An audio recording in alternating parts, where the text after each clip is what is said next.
Què és infraestructura as a service i per què és el punt de partida de la infraestructura al núvol? Amb infraestructura as a service, les empreses poden crear el seu propi escenari virtual, gestionant recursos bàsics com màquines, discos i xarxes sense haver de comprar ni mantenir maquinari físic.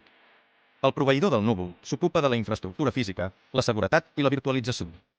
Però el control del sistema operatiu, les actualitzacions i les aplicacions segueix sent teu.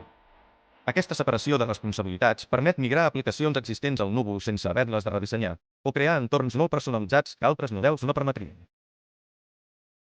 Amb infraestructura as a service, pots desplegar servidors, ampliar o reduir recursos i configurar xarxes a mida segons les necessitats del teu projecte. No cal fer grans inversions inicials, ni preocupar-se pel manteniment del maquinari. Només pagues pel que utilitzes i pots escalar fàcilment quan el teu negoci creix.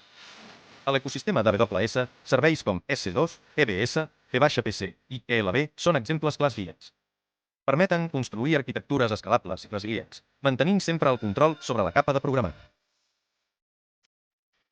Aquesta combinació de llibertat tècnica i eficiència econòmica fa que infraestructura as a service sigui la porta d'entrada ideal per a empreses que volen aprofitar el núvol sense perdre el control de la seva infraestructura.